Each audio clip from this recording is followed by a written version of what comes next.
నమ్మిన ప్రజలు ఉన్నారు, ఆనాడిచ్చే నేతలు ఉన్నారు.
వాస్తవంగా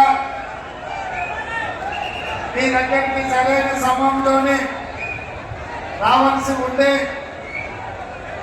కానీ మన అభిమాన నాయకుడు శ్రీ రాహుల్ గాంధీ గారు రాయ్బరేలీ నుంచి ఎన్నికల పోటీలో నిలబడుతున్నాడని రాత్రి అర్ధరాత్రి సమాచారం రావడంతో ఉదయమే హడావిడిగా రాయ్బరేలీకి వెళ్ళి అక్కడ రాహుల్ గాంధీ గారి నామినేషన్ కార్యక్రమంలో పాల్గొని అక్కడి నుంచి మళ్ళీ బయలుదేరి హైదరాబాద్కి వచ్చి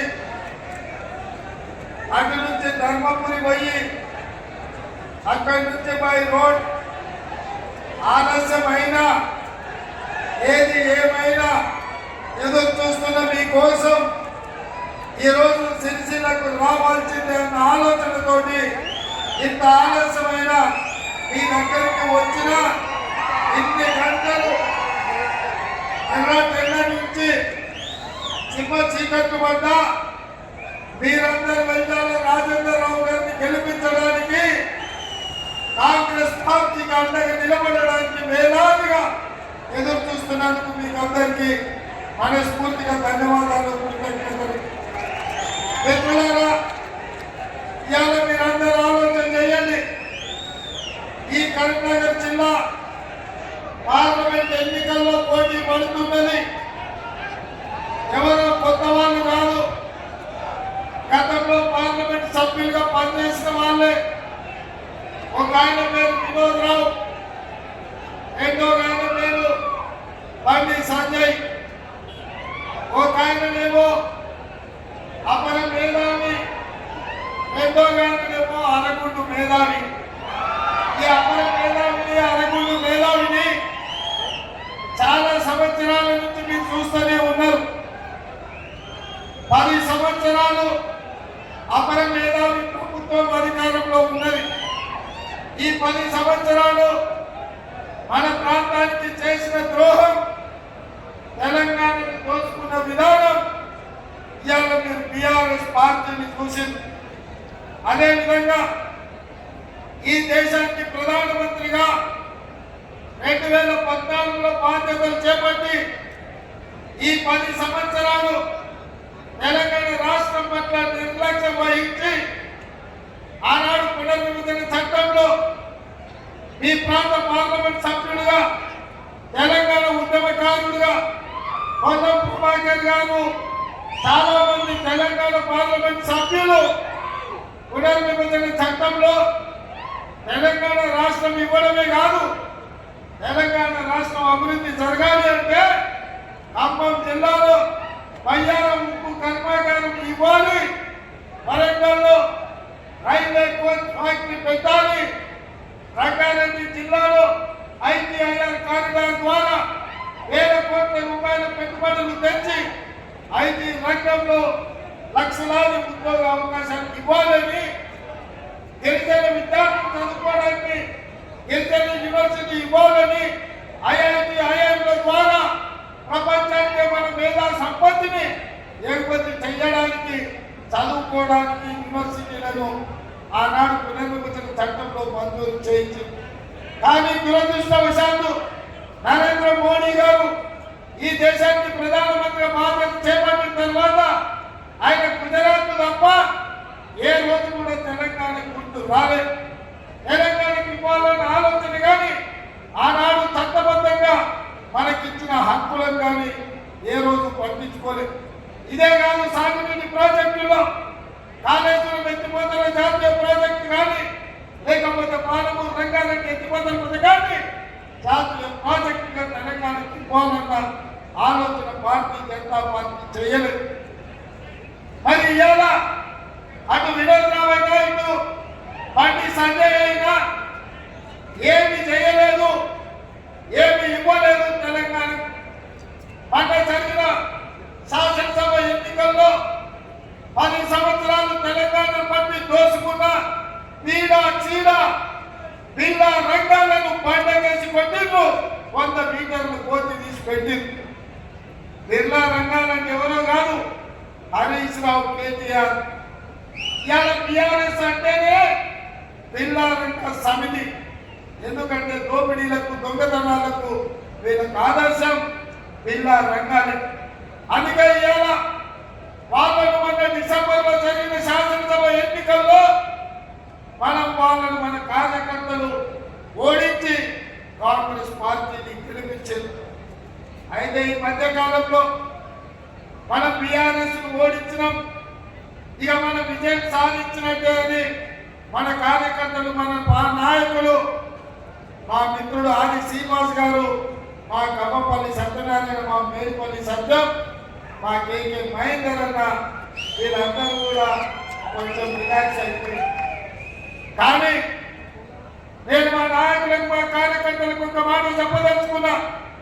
డిసెంబర్లో జరిగినవి సెమీఫైనల్స్ లో బిర్లా రంగాలను ఓడించడం, ఇప్పుడు ఫైనల్స్ లో మోడీ, అమిత్ షా తోని రేపు ఫైనల్స్ జరగబోతున్నాయి.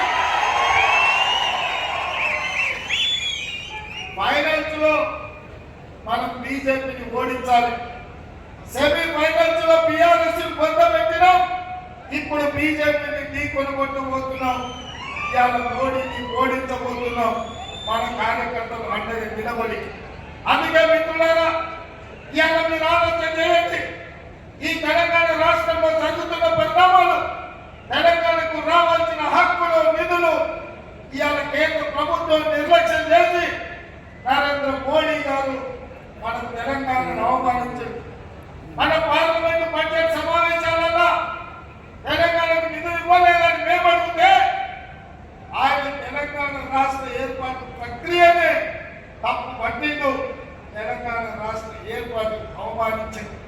నరేంద్ర మోడీ పార్లమెంట్ సాక్షిగా తల్లిని చంపి బిడ్డను బతికించిండు, పార్లమెంటు తలుపులు మూసి తెలంగాణ బిల్లును ఆమోదించిండు అని ఒక ప్రధానమంత్రిగా మాట్లాడి, నేను అడుగుతున్నా భారతీయ జనతా పార్టీ నాయకులను, బండి సంజయ్ని, ధర్మపురి అరవిందులు తెలంగాణ రాష్ట్ర ఏర్పాటు ప్రక్రియని అవమానించి మనకు అన్యాయం చేసిన నరేంద్ర మోడీకి తెలంగాణ రాష్ట్రంలో ఓట్లు అడిగే హక్కు, నైతికత ఉన్నదా అని నేను అడుగుతున్నాను.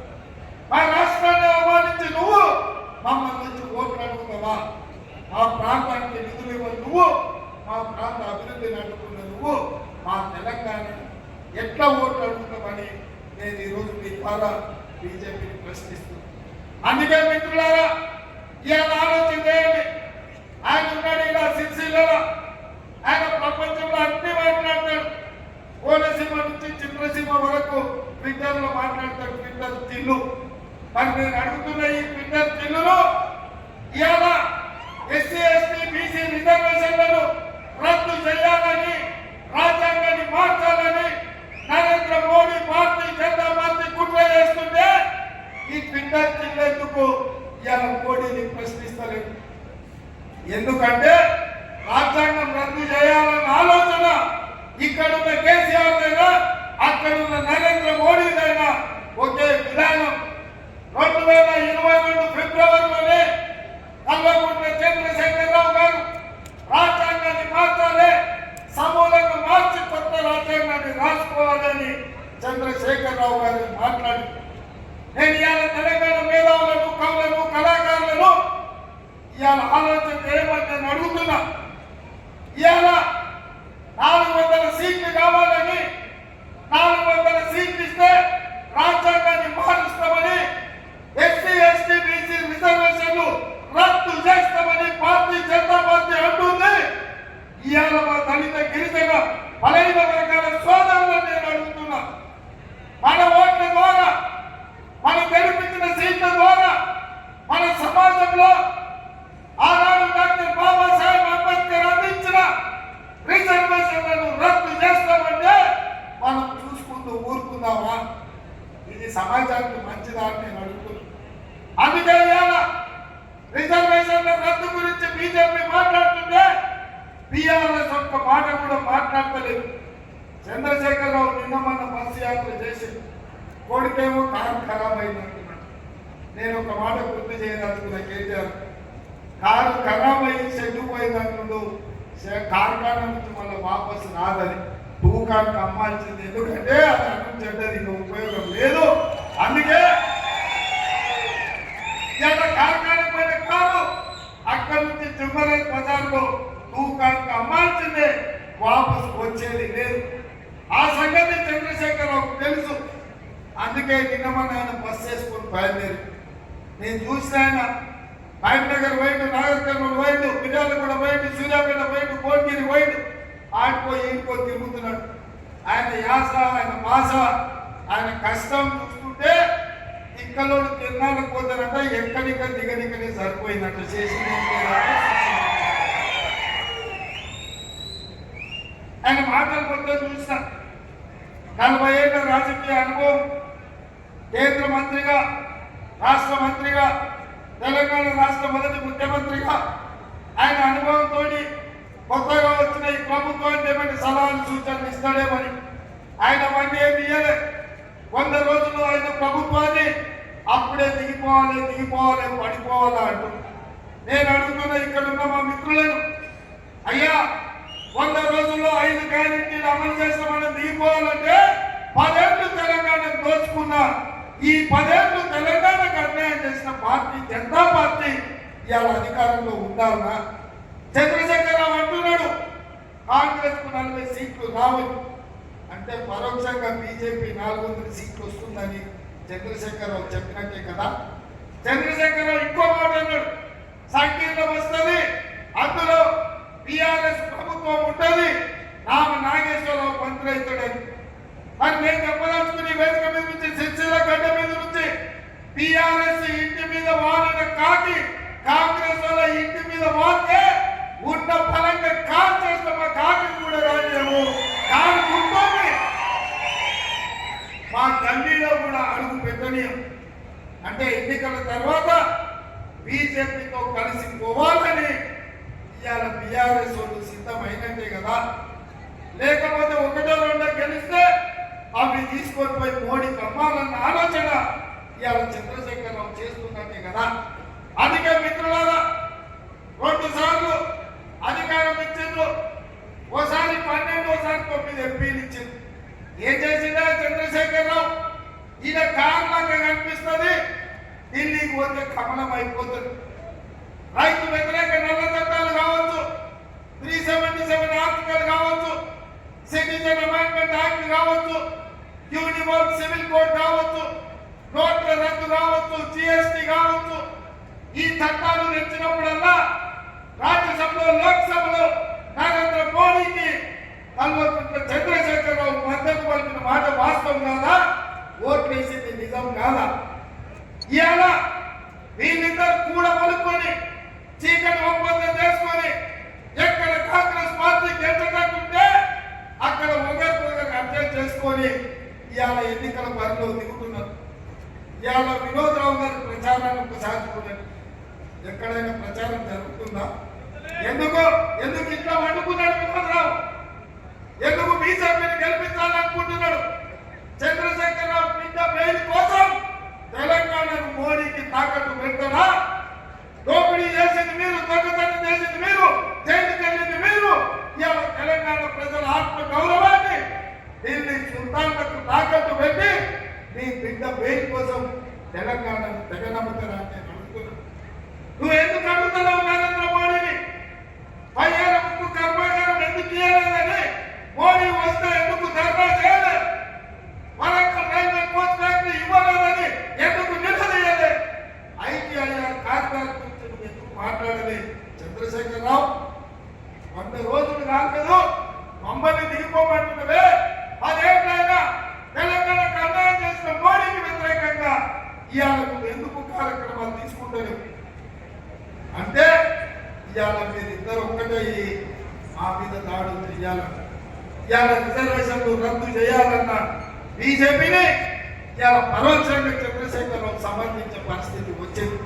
అదేవిధంగా మీరు మిత్రులారా, మా అక్కలు మా ఆడబిడ్డలు వాళ్ళందరూ కష్టాలు చూసి వచ్చిన 48 గంటల్లోనే మా పొన్నం ప్రభాకర్ మంత్రిగా ఉన్న ఆర్టీసీ ఆడబిడ్డలకు దాదాపుగా 40 కోట్ల మంది ఆడబిడ్డలు ఇవాళ ఆర్టీసీ బస్సులో ఉచిత ప్రయాణం పొంది 1500 కోట్ల రూపాయలు రాష్ట్ర ప్రభుత్వ కష్టాలలో ఉన్న ఆర్టీసీకి చెల్లించిన మాట నిజం కాదా?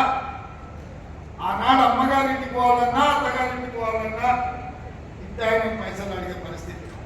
ఇవాళ ఇంటాయన అమ్మగారింటి అత్తగారింటికే కాదు, యాదగిరి గుట్టకు పోవాలన్నా భద్రాచలం రాములవారి తలంబ్రాలకు పోవాలన్నా అనా పైసా పెట్టకుండా మా ఆడబిడ్డలు ఇవాళ ఆర్టీసీ బస్సులో ప్రయాణం చేస్తలేరా? ఒకసారి ఆలోచించారు. ఇదే కాదు, ఇంటి ఖర్చులు పెరిగినాయి, పిల్లల చదువుల ఫీజులు పెరిగినాయి.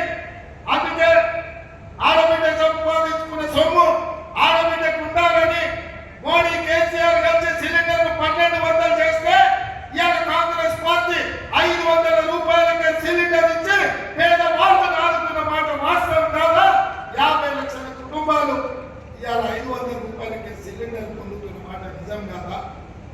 ఇవాళ కరెంటు వ్యవసాయానికి ఉచితం కాదు, పేదవాళ్ళ ఇంటికి కూడా ఉచిత కరెంటు ఇవ్వాలని 200 యూనిట్లు ఉచితంగా 60 లక్షల కుటుంబాలకు ఇవాళ ఉచితంగా కరెంటు ఇస్తున్న మాట నిజం కాదా?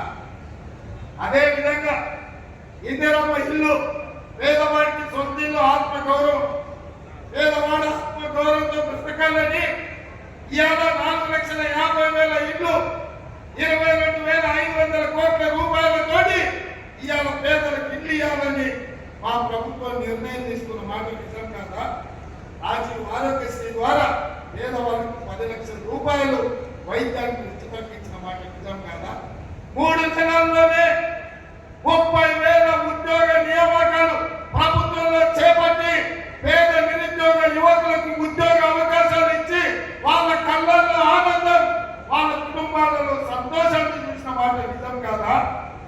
చాలా సరైన వర్గాల జనాభా లెక్క కట్టండి, జనాభా దామాసి ప్రకారం రిజర్వేషన్ ఇవ్వాలి, నిధులు ఇవ్వాలని మా పొన్నం ప్రభాకర్ ఆదేశాలు ఇచ్చిన మాట నిజం కాదా?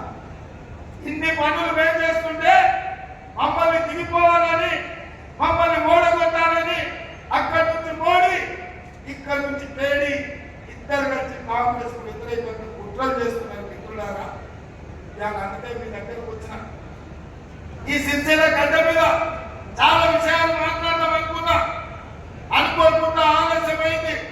అయినా సరే మిమ్మల్ని కలవాలని వచ్చిన మీ ద్వారా ఒక్కటే మాట చెప్పదలుచుకున్నా, ఈ తెలంగాణ రాష్ట్రానికి పట్టిన చీడ పీడ వదిలించే వరకు వదిలేదే లేదు. వచ్చేసారి సిరిసిల్లకు పట్టిన పీడను వదిలించే బాధ్యత మొన్న జరిగిన ఎన్నికల్లో మహేందర్ని గెలిచి ఉంటే నీకు బాధలు తప్పేవి. ఇవాళ ఆయన పొంగనా కొడుతున్నాడు, చేనేత కార్మికుల గురించి మాట్లాడుతున్నాడు. నేను అడుగుతున్నా, ఈ ముద్దరోడు 40,000 కోట్ల రూపాయలు ముద్దర పెట్టిపోయింది పోతా ఇక ఆ ముద్దర బకాయిలు చెల్లించలేక నేను చేస్తున్నా. ఆ చేనేత కార్మికులకు కూడా 150-160 కోట్లు బకాయిలు పెడితే మా ఆది సీనన్న మా పొన్నం ప్రభాకర్ మహేందర్ రెడ్డి గారు వచ్చి మా దగ్గర 275 కోట్లు ఉత్తర పెట్టిపోయింది. ఈ ఉత్తర్వులు ఈ తాగుబోతున్న సంసారం ఇవాళ తెలంగాణలో ఉత్తర బకాయిలు ఎక్కువైంది. వీళ్ళు వస్తే నేను మాట్లాడి నేతన్నలు గీతన్నలు మన వాళ్ళు మన కోట్లు వేసిండ్రు, మనల్ని గెలిపించిండ్రు, వాళ్ళని ఆదుకోవాలని నేతన్నల కోసం ఏర్పడే 50 కోట్ల రూపాయలు బకాయిలు విడుదల చేసి ఆ కుటుంబాలను ఆదుకొని ఎన్నికల కోడ్ అయినప్పటి మిగతా పైసలు ఇచ్చి మా చేనేత కార్మికుల కుటుంబాలలో సంతోషం చూడాలని అనుకుంటున్నాం.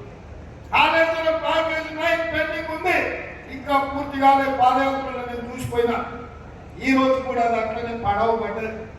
ఆ పడవ పడ్డ పనులు కూడా చేపించే బాధ్యత నాది. ఏడాడ మేడిగడ్డ మేడి పండైంది, అందారం పక్కన వలిగింది, సుందిలో ఎట్లుందో ఎవరికి తెలుస్తలేదు. 1,00,000 కోట్లు పెట్టినా అంటాడు, బాగా మెక్కిడు పందుకోకు లెక్క.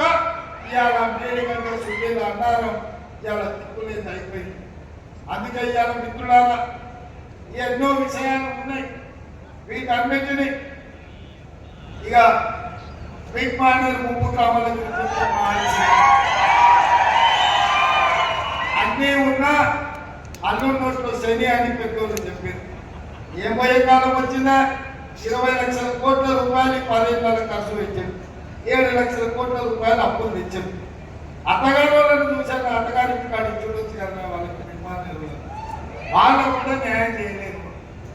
ఇక ఏం చెప్పాలంటే మీకు. అందుకే మిత్రులారా ఇవన్నీ కష్టాలు ఉన్నాయి ఈరోజు సమాజంలో మీరు చూస్తున్నారు. అందుకే మీ కష్టంతో ఇవాళ అయ్య పేరు చెప్పో తాత పేరు చెప్పో ఈ కుర్చీలలో దిగిపోమంటే దిగిపోనికే ఉత్తరకు రాలేదు. ఏదైనా గాలికి వచ్చి గాలిపోతాం అనుకుంటున్నాం. మామూలుగా ఏం రాలేదు, మీకు తెలుసు కదా. మీ రక్తాన్ని చక్కగా మార్చి మీ చెమటను దారపోసి భుజాలు కాయలు కాసేలాగా కేసులు కట్టుకొని జైలుకు పోయి అవసరమైతే ప్రాణాలు వదులుతుంది కానీ 3 వైపుల చందాలు వదలలేదు. మీరు కష్టపడితే మీరు మోస్తే మీ భుజాల మీద తీసుకొచ్చారు, కుర్చీలో కూర్చోబెట్టి వాడో వీడో దిగు అంటే తొక్కుదామని చెప్పినా బిడ్డ అట్లా ఇట్లా రాలేదు. ఆదిలాబాద్ నుంచి అలంపూర్ వరకు పాదయాత్ర చేసి నల్లమల అడుగు నుంచి తక్కుకుంటూ వచ్చినాం. 10 ఏళ్ళ కుర్చీలో ఉంటాం. పేద ప్రజలకు ఇచ్చిన మాటలు నిలబెట్టుకుంటాం. పేదలను ఆదుకునే వరకు మన ప్రభుత్వం ఉంటుంది. ఎవరు అదరాల్సిన పని లేదు, ఎవరు బెదరాల్సిన పని లేదు. అందుకే మిత్రులారా ఇవాళ నా విజ్ఞప్తి ఒక్కటే. వినోదరావు చూసిండ్రు, బండి సంజయ్ చూసిండ్రు. వాళ్ళేమో కొత్తోళ్ళు కాదు, కొత్తగా చేసేది లేదు, కొత్తగా చెప్పేది లేదు. అందుకే ఇవాళ మిమ్మల్ని ఒక్కటే అడుగుతున్నా. వెంటాల రాజేందర్ గారు 10 రూపాయలు ఇంటికి ఖర్చు పెట్టినోడు. వెంకటరావు గారు 2 సార్లు ఎమ్మెల్యేగా ఎమ్మెల్సీగా తెలంగాణ ఉద్యమకారులుగా ఈ ప్రాంత ప్రజలకు తెలిసినాడు. ఇవాళ రాజేందర్ ను మీరందరూ ఆశీర్వదించండి. ఇట్లాంటి వాడు చదువుకున్నవాడు ఉంటే ఢిల్లీలో నాకు అండగా ఉంటాడు. మీ చేనేత పరిశ్రమ మీద వేసిన 5% జిఎస్టీ మీద పార్లమెంట్ లో కొట్లాడాలి. రేపు మన ఇండియా కూటమి ప్రభుత్వం వస్తే ఆ ప్రభుత్వంలో మీ సమస్యని పరిష్కరించడానికి రాజేందర్ లాంటి చదువుకున్న వాళ్ళు పార్లమెంట్ సభ్యులు ఉండాలి. అలాంటి వాళ్ళకు రాజేందర్ లాంటి వాళ్ళు తోడుగా ఉంటే ఢిల్లీలో సమస్యలు పరిష్కరిస్తా సాగునీటి ప్రాజెక్టులను జాతీయ ప్రాజెక్టుల కింద సాధించుకో వస్తా. అందుకే ఇవాళ తెలంగాణకు అక్కడొకటి ఉంది, బీజేపీ ఇచ్చింది ఒక్కసారి అది ఇక్కడ ఏదో అనగుండు తెచ్చిందంటే దాంట్లో గుడ్డు తెచ్చింది. మీ అనగుండు కోడిగుండు ఇద్దరు కలిసి తెలంగాణకు తెచ్చింది ఏంటంటే దాంట్లో గుడ్డు తెచ్చింది. ఇదే కదా. అందుకే ఇవాళ నేను గుర్తు చేయదలుచుకున్నా. పయ్యారం ఉక్కు కర్మాగారం మనం అడిగితే బీజేపీ ఇచ్చింది. ఏమిచ్చారు మీరు చెప్పాలి, నేను కాదు. పయ్యారం ఉక్కు కర్మాగారం మనం అడిగితే బీజేపీ ఏమిచ్చింది? రైల్వే కోచ్ ఏమిచ్చింది? ఐటీఐఆర్ కారిడార్ మనం అడిగితే బీజేపీ ఏమిచ్చింది? ట్రిపుల్ ఐటీ మనం అడిగితే బీజేపీ ఏమిచ్చింది? ఐఐఎం మనం అడిగితే బీజేపీ ఏమిచ్చింది? నేను ఇప్పుడు బీజేపీ ఏమిచ్చిందంటే మీరు కాండకుంటున్నారే, మోడీ ఏం తెచ్చిందంటే కాండకుంటున్నాను. అందరు రెడీనా? రెడీనా? రెడీనా? రెడీనా? రెడీనా? మా మీడియా వాళ్ళు ఏమంటారు? వచ్చింది రాలే కదా, మీరు కూడా మా తెలంగాణ బిడ్డలే, మా సోదరులే కదా, మీరు కూడా మాకు తోడు అవ్వాలి. బీజేపీ ఏమిచ్చింది? మోడీ ఏం తెచ్చిండు? బీజేపీ ఏమిచ్చింది? మోడీ ఏం తెచ్చిండు? బీజేపీ ఏమిచ్చింది? మోడీ ఏం తెచ్చిండు? బీజేపీ ఏమిచ్చింది? మోడీ ఏం తెచ్చిండు? బీజేపీ ఏమిచ్చింది? మోడీ ఏం తెచ్చిండు? మరి గాడిద గుడ్డు ఇచ్చిన వాళ్ళకు కర్రు కాల్చి వాత పెట్టాలన్నా లేదా? అందరికి సిద్ధమేనా? మరి రాజేందర్ అన్న నువ్వు 1,00,000 ఓట్లతో గెలిపించేది పక్కనా? పక్కనా? పక్కనా? పక్కనా? నేను 1,00,000 అంటే మీరు పక్క అన్నారు. మరి 1,00,000 1,00,000 1,00,000 1,00,000 1,00,000 1,00,000 1,00,000 1,00,000 1,00,000 1,00,000 1,00,000 చుట్టాలాగా కూర్చున్నారా? మీరేమో కష్టపడతారంట, వాళ్ళేమో ఏసీ కూర్చున్నారు. ఈసారి వాళ్ళే అన్నారు, మీరేమనుకోండి, వాళ్ళు ఎంతకంటే చూస్తా. 1,00,000 1,00,000 1,00,000 1,00,000 1,00,000 1,00,000 1,00,000 1,00,000 జై కాంగ్రెస్! జై కాంగ్రెస్! హస్తం గుర్తుకే! హస్తం గుర్తుకే! ధన్యవాదాలు సోదరులారా. అందరూ జాగ్రత్తగా వెళ్ళండి, ఆలస్యం అయింది. ఎట్టి పరిస్థితుల్లో కరీంనగర్ గడ్డ మీద 3 గంటల జెండా ఎగరాలి. ధన్యవాదాలు.